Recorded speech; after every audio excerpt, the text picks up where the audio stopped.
This video will review the steps to installing and setting up Trax-It software on a server and workstation computers. You will want to install the program first on your server or a computer that will be accessible to all of your Trax-It users throughout your network. This will be where the folder with all of your images will be stored. Make sure that there is plenty of storage space for all of your future images to be stored.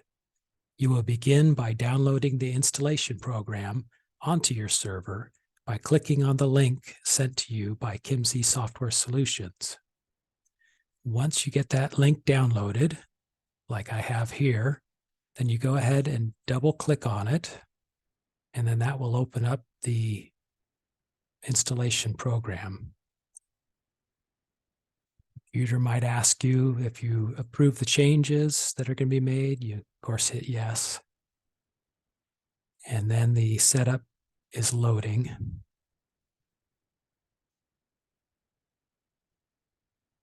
There's the installation program. You click on the first screen here, you click next. And then on this screen here, you'll leave all of the boxes that are already checked at their default settings. And then you will select the number of users by the number of licenses that you purchased from KSS Software. Most people use the 5-user license. Some people need more than that. But you'll check whatever box you're told to by KSS Software when you've purchased the product, and they send you the link. And then for your very first installation, whether it's on your server or on a computer that's going to be your basic Trax-It only computer, you'll want to click this box here that says Trax-It blank data files. Those are the data files that it needs in order to operate. But that is only done the very first time on your very first location where you're going to have all of your images stored. So, like I say, in most cases, that's going to be on your server. We're not going to be checking that one here because I already have my data files installed. So once you check the boxes that you need, you'll hit the next. And then your destination folder is usually going to be on the C drive, so you'll just leave that where it's at. And then you'll click the install button. It starts doing its install. Then it'll ask you for a password.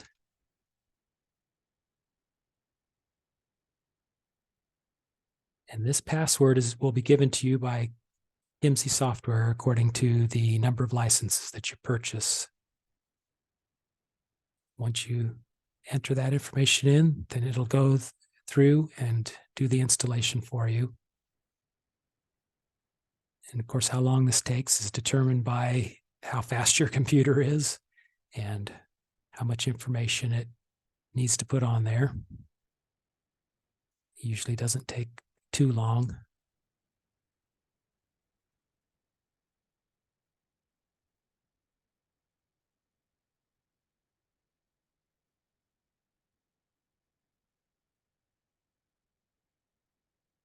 And as this is doing its thing, we'll go ahead and discuss a little bit about what we'll be doing next. We'll be going into the setup files, which is right in the Trax-It program. So it's easy for the user to get into, and setting up the basic things to allow the program to work properly. It, of course, needs to know where you're going to be storing your files. So you need to know what location you want to put those in.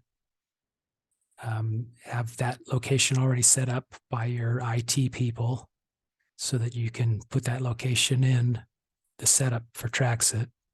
It's going to also want to know where you'll be scanning your images from. So you need to have access to your scanner on the computers that you'll be using, or that you'll at least be scanning the information into. So you'll need to have that information and have those drivers already loaded onto your computer. You'll need to know your users that you want to put in and what they want their original password to be. And then they can always change the passwords down the road. And then also, if you are using it in conjunction with Metal Tracks, you'll need to contact Kimsey Software so you can set up, if you don't know already, how to set up an ODBC connection so that it can work with your Metal Tracks software, which is a great advantage to using Trax-It, is if you're a Metal Tracks user, they work in conjunction. So we have that set up. So we go ahead and double click on the Trax-It icon on the desktop, and it will bring it up. The default is KSS 1234 is the password. So once again, that's KSS, all lowercase. Password is 1234. Once you get into the Trax-It, it automatically brings up the MTRs grid, which if it's a new installation, of course, it's not going to have any information. It'll just have the blank grid here and no images to show.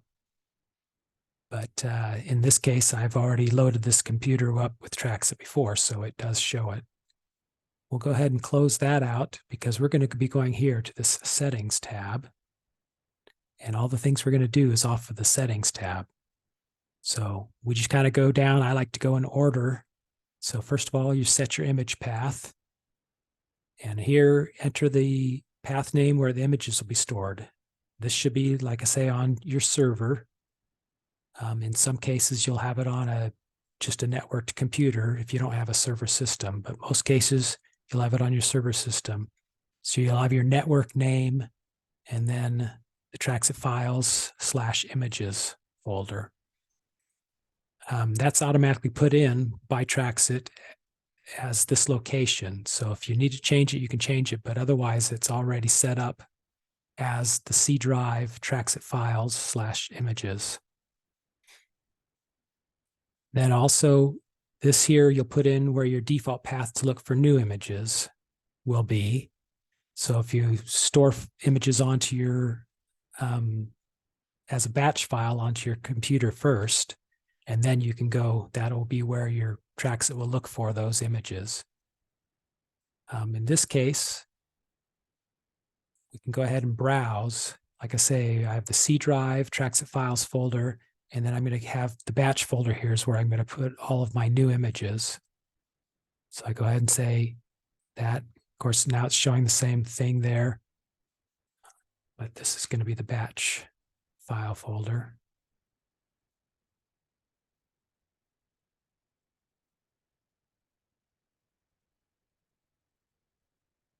And so now it's set up for where you'll store and look for your images. Next, we have the user maintenance. This is very straightforward and easy to use, especially if you're used to using Metal Tracks. To set up a new user, you click on that first. If you're going to edit one, you have that icon there. And this is to delete a user if they are no longer going to be using the Trax-It. You'll put in their username, password that they want to use, and then you can either designate them a user or an administrator. And depending upon what kind of permissions you want to give them. And then you can check whether they can edit, can print, or can delete any of the records or images. So it gives you really good control over what each of your users can do. And if you don't want them to have the ability to do certain things, you can regulate it here by their username. System settings is next. And this here, there's a lot that it looks like is on here, and there is, but fortunately, you're not going to deal with much of these things. You'll want to set up your email system so that you can email your MTR records. Most people are going to use Outlook, so you'll click on that button there. These other things you can add as you need to if you want to put in for when you want to print or do anything, you can have it so it automatically puts your company name in for the header and other things like issues that you want to do with that. This is an important one if you're a Metal Tracks user. Once again, you need to let your Trax-It know where your Metal Tracks is and to be able to communicate with it. So you'll have a pull-down menu, and if you already have an ODBC connection set up to your metal tracks, then it'll show in here. And then you'll go ahead and select it. You can test to make sure that it can find it. In this case, yes, it's successfully connected to metal tracks. So that's a good thing. All these middle one here are for your scanner and for scanning in images.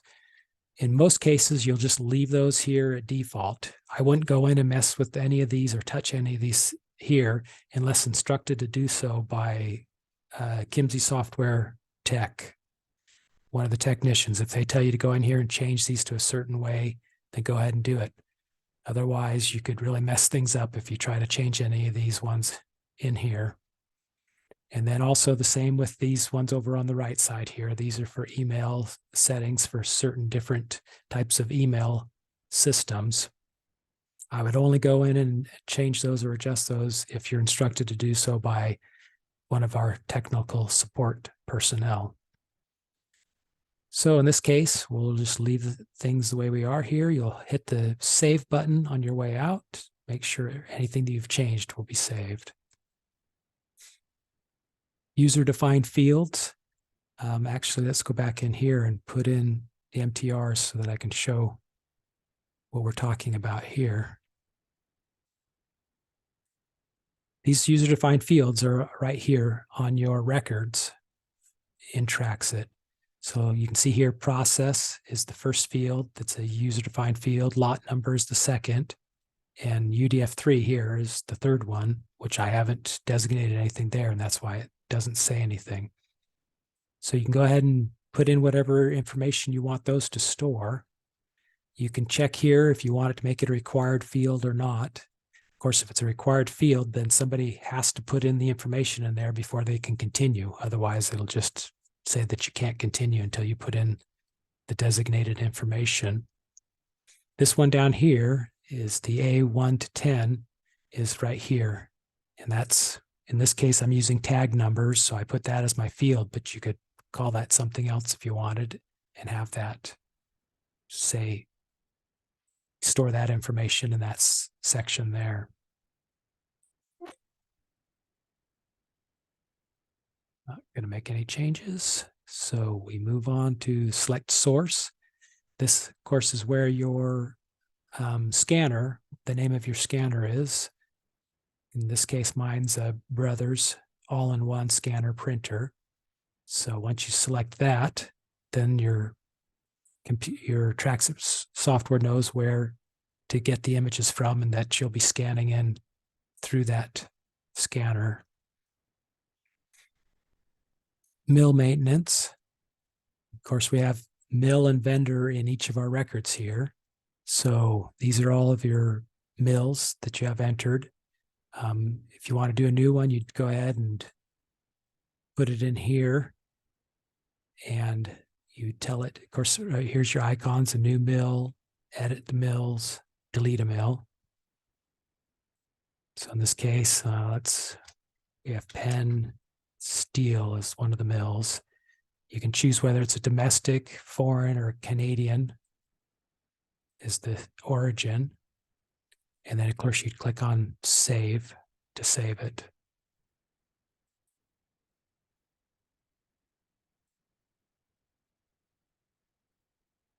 Pretty similar also with product maintenance. You'll go in and put your product IDs in there, descriptions that you want to do. Icon for new, edit, delete any of the products. This, once again, is where you have an advantage if you're a MetalTrax user, because most people have hundreds of product IDs, and it would be quite a pain to have to enter each one of them in individually. So if you have MetalTrax, you can click on this Import from MetalTrax button, and it'll go ahead and import all of your MetalTrax product IDs into Trax-It. And so it does it within just a minute. So it's really fast. And then you have them all in there, and you can find all the ones that you're used to using MetalTrax will already be in your Trax-It program. Vendor maintenance. Same thing similar to the mill maintenance. You can go ahead and enter one in, edit it, or delete it. And you do, each one of those is done individually, but there's not as very many, in most cases, not that many vendors that you have to put in. And then customer maintenance also has the added blessing of importing from Metal Trax. So, which is great because most people have hundreds of customers. And instead of having to enter them all in, you can just do import from Metal Trax. It'll ask you if you want to do it. You'll click OK. And it just takes about a minute to import all of your customers in. And then all the customers that you have in your Metal Trax will already be showing up in your Trax-It program. Nice and easy. And then in options, this is where you can actually set up, depending upon what you want to do. There's the default headings for all of these information here in the data grid, just like there is down here in each of the individual records. And you can go ahead and change those. If you don't want this one to be heat 1, you can go in here and change it to whatever you want to call it. If you don't want the second one to be lot number, you can change that to whatever you want. So it gives you a lot of versatility and ability to change it according to how it works best for your company and what you want it to look like here on your grid for where it'll store all of your information in each of the columns. The one thing you need to remember is when you do make a change here, that press the enter after editing a value, and that's how it's saved. So there's not a save button at the end. You go ahead and once you put in the information, then you hit enter, and then it'll change it.